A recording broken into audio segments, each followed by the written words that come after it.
January 1974. The full moon moved unusually close to the Earth. In Search Of has found that a strange wave of violent crimes seemed to affect many large cities.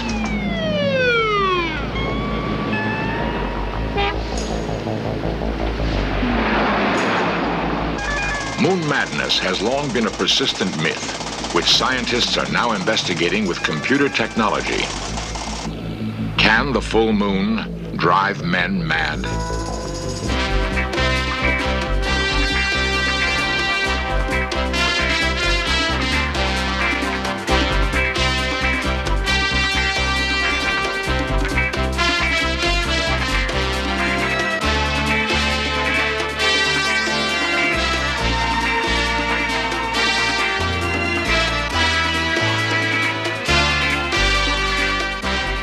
This series presents information based in part on theory and conjecture. The producer's purpose is to suggest some possible explanations, but not necessarily the only ones, to the mysteries we will examine.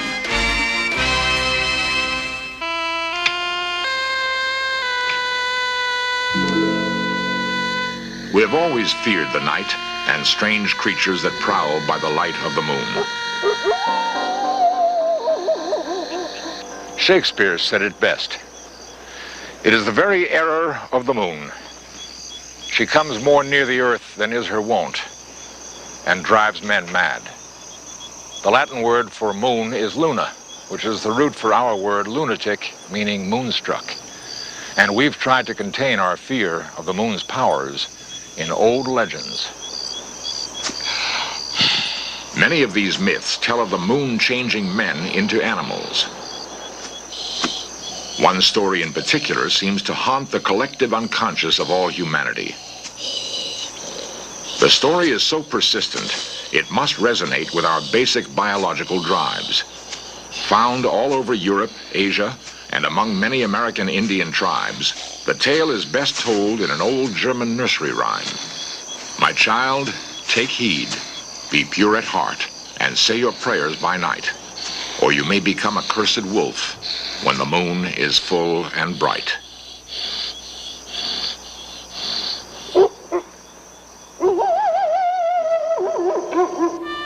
Of course, there never was a recorded case of a human changing into a wolf. But thousands of tormented souls have been locked away in asylums, howling at the moon. This transformation from man to monster has been a favorite theme of storytellers. Robert Louis Stevenson wrote Dr. Jekyll and Mr. Hyde.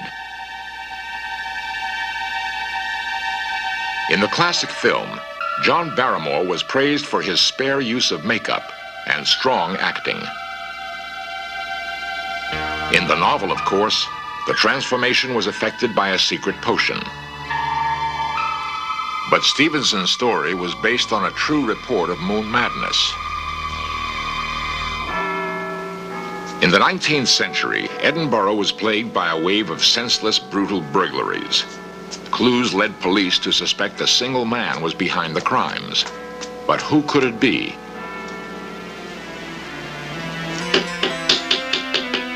The last person to suspect was William Brodie, a deacon of the Cabinet Makers Guild, a church elder, and stalwart community leader. Police hesitated to even bother this respected, hard-working man. They reminded him to be on the lookout at the next full moon. The unknown Edinburgh criminal seemed to favor those nights. William Brodie was a classic case of multiple personality. In one body, two souls seemed to compete for dominance. The decent, hard-working artisan could normally maintain control, except at nights of the full moon.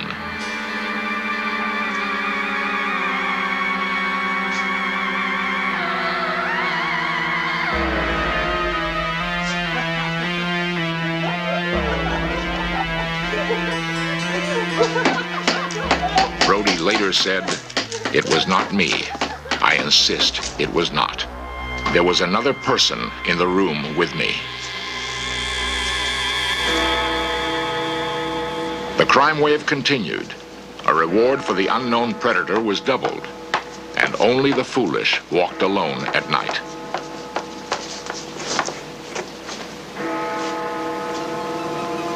Finally, acting on an anonymous tip, police staked out Brody's shop.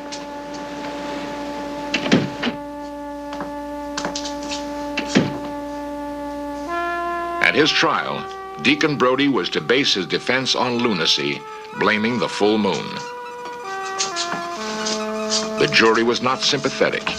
He was promptly hanged. Miami psychiatrist Arnold Lieber is author of the book The Lunar Effect. His investigations into moon madness have stirred an ongoing scientific controversy. As a medical student, when I was doing my rotation on the psychiatric wards at the University of Miami Medical School, I noticed a rather interesting situation. I walked into the nursing station and said, "Hey, look what's going on out there. The natives are really restless tonight. What's happening?" The nurses and attendants laughed and jokingly told me, "Well, it's time of full moon. They always go crazy when it's like this." It was at that point that I decided, hey, we ought to take a look at this. Maybe there's something to it, and maybe there's not.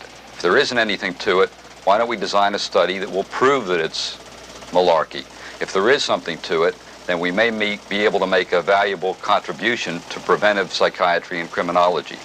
So I set out to design such a study. The Dade County Medical Examiner's Office was Dr. Lieber's prime source of data. There, tens of thousands of murders had been meticulously cataloged and cross-referenced. What we did was to examine the murders in Dade County, Florida over a 15-year period in relation to the moon phase cycle. This study was the first time that adequate computer methodology using data samples over a long period of time and from different geographical areas were used in order to obtain our results. The strength of the peaks in our data were quite a surprise to us.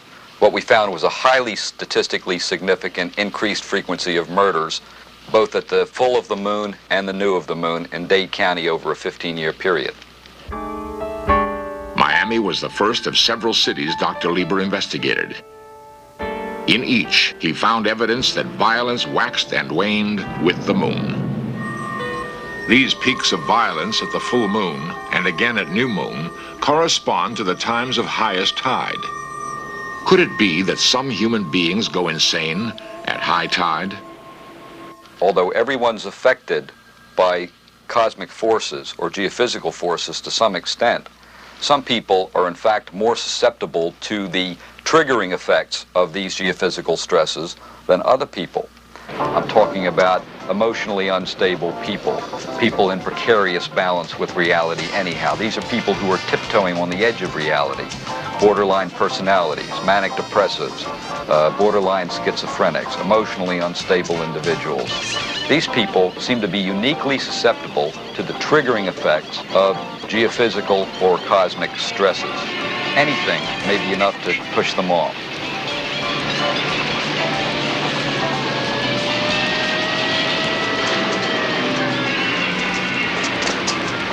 These people ought to know about this because there are certain ways that they can protect themselves from the effects.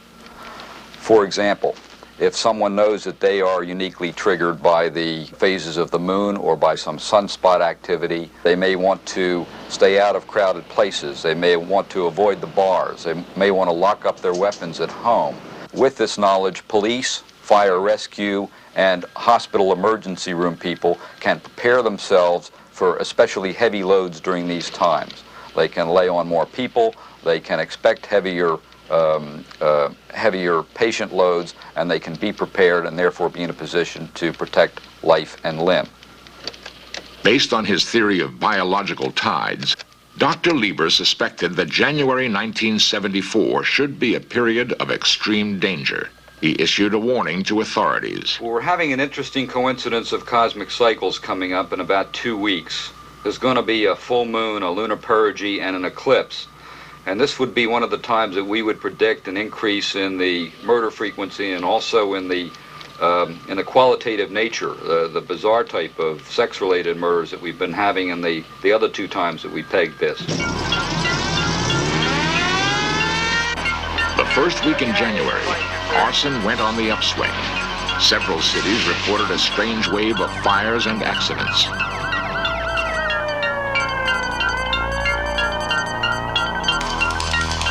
Emergency rooms were jammed, far beyond the usual Saturday night syndrome.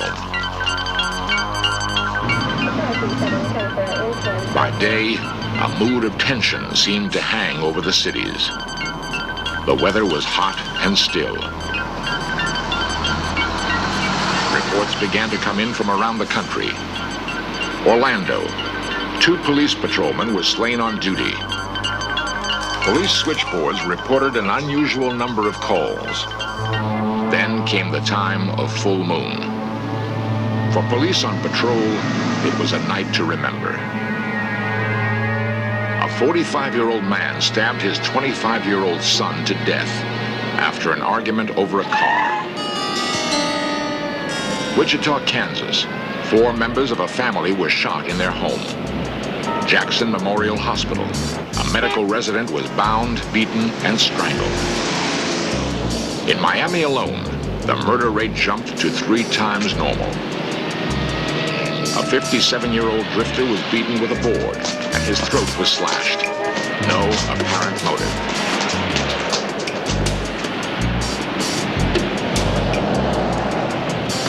For 3 weeks, violent outbreaks continued across the nation. This was more than enough proof for Dr. Lieber. He considered his theory valid.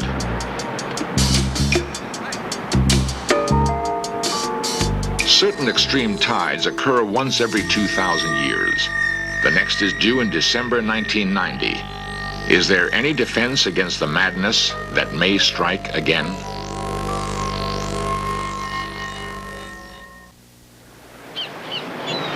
Twice a day, the ocean rises and falls about 4 feet, pulled by the gravitational force of the moon. Many scientists think that life began down in the depths of the sea. Ancestors of these creatures were lured to the shore and stranded there at low tide. Most died. A handful evolved into amphibians, into animals, ultimately into us.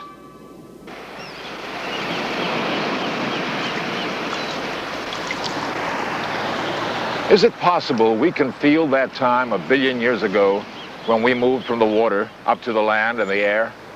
Our bodies are still 75% water, the same salt water. If the vast ocean could be pulled toward the beckoning moon, could we also be at the mercy of her gravity? This theory of biotides has been received with skepticism by many scientists. Chief amongst them, George Abell, professor of astronomy at UCLA. The moon is the Earth's nearest astronomical neighbor. Its distance is only 30 times its own diameter. And it's because the moon is so near that it can have an important effect on producing tides. The moon pulls on the side of the Earth nearest it more strongly than it pulls on the side away from the moon, and that tries to stretch the Earth a bit into a football shape. The Earth actually distorts about 8 inches. But I emphasize that tides are only important because they're acting over the entire 8,000-mile diameter of the Earth. It depends on the distance over which they act. A 6-foot man is nothing in comparison. The moon can lower a man's weight by at most 1/100th of a gram, like a mosquito on his shoulder. And the effect of tides on the fluids of a person's body are 30 trillion times less than the weight of those same fluids. It's absolutely impossible that the biological tides can have any effect on human beings. Indeed, the tidal force exerted on me by this globe of the Earth is thousands of times stronger than the tides exerted on me by the moon.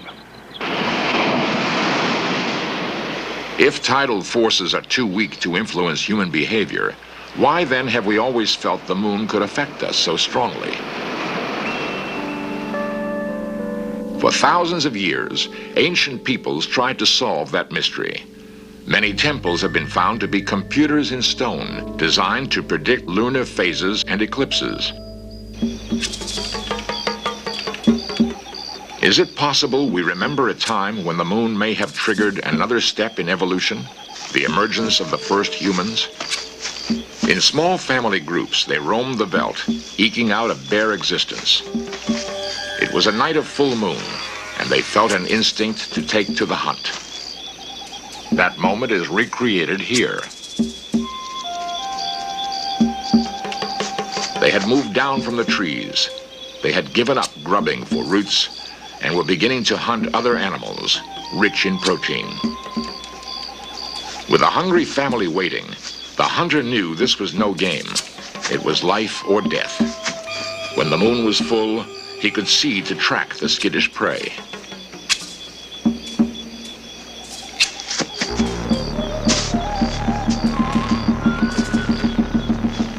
In a way, at a crucial time in our past, we did turn into wolves. The women who waited found that they too seemed linked to the moon. While the men hunted, they closely watched the night sky to time their own fertility. They seemed to become fertile every 29 days, with the full moon. Legends grew that women were made pregnant not by men, but by the moon. In modern obstetrics wards, an old belief is shared by many women, the belief that more babies are born at full moon. Nurse Sherry Shaw. It's an old wives' tale, and we definitely go along and tell the patients that it's an old wives' tale only. But we really see a big influence when the moon is full. Patients just seem to come in. And it's not only here, it's seen in a lot of wards. Every place that I've worked, it's been the way it is. But it's been handed down through the years, because my great-grandmother was a midwife, and the story has perpetuated through our family, clear back from her. I have been hearing for years that all kinds of strange things happen at full moon. And one of the things that's supposed to happen, according to legend, is that more babies are born at full moon. Well, this seemed a surprising thing to me, so a colleague of mine, a man at the medical center at UCLA Hospital, Dr. Bennett Greenspan, and I collaborated on the study of some 12,000 live births at the UCLA Hospital over a 51 lunar month period. Now, it would have been very exciting if we'd found some positive effect, but we found absolutely nothing. No effect whatsoever, absolutely random during the lunar cycle.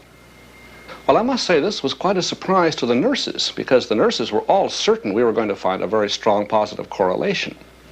I think what happens is that if there's a busy night and the nurses look outside and notice a bright moon, and the moon is bright roughly a third of the time, then they say, aha, full moon, that's why we have all this activity. But if there's not a bright moon, they forget it. It may be a bit like dreams that come true. If a dream does come true, you remember it. But the vast majority of times where it doesn't, you tend to forget. What then of the flurries of violence and insanity reported at full moon, correlated by statistical studies? Among scientists, widely varying claims have been made. In any data sample, there are always random fluctuations. For example, if you study homicides against the lunar cycle, you're going to get peaks at certain dates, always. And sometimes they may just happen to occur near full or new moon. But that doesn't mean anything. One has to replicate such a result by many repeated experiments. In the case of Lieber's experiments, he found peaks in one case at full and new moon, or near new moon, but he found slightly different peaks in a different sample and a larger peak at third quarter than at new moon. And other people who have tried to replicate his observations find it impossible to do so. Alex Pokorny at Baylor College, Texas, for example, has studied over 7,000 homicides and murders and suicides and finds no correlation whatsoever with phase of the moon or with even the distance of the moon. We examined aggravated assaults, suicides, fatal traffic accidents, and psychiatric emergency room visits over long periods of time in Dade County. Each of these data samples likewise showed a distinct and statistically significant lunar periodicity. These results have been confirmed and extended by 16 other independent investigators since the appearance of our original paper in the American Journal of Psychiatry in 1972. You know, I could predict that, say, 2 weeks from Tuesday, that all kinds of terrible things would happen. And I dare say that we could search through newspapers from around the world and easily confirm it. Obviously, this subject is highly controversial, and in effect, we're dealing with a scientific hot potato. In this century, we began to dream of actually visiting the moon. A humorous film from 1902 by Georges Méliès, based on the novel by Jules Verne, shows a spaceship shot from a giant cannon.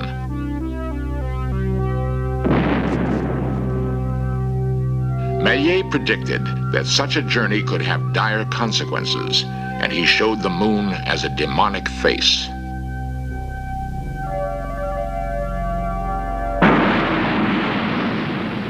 Méliès' vision came true in 1968 when we visited our closest neighbor in space.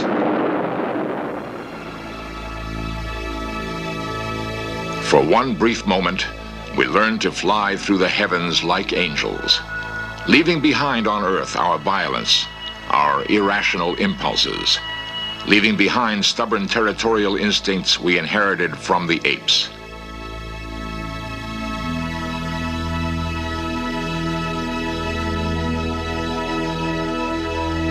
It's ironic.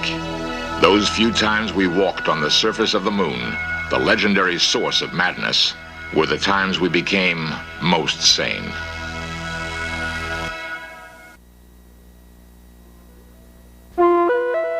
The Greeks and Romans worshipped Diana as the goddess of the moon. Beautiful, silvery, chaste Diana was the huntress.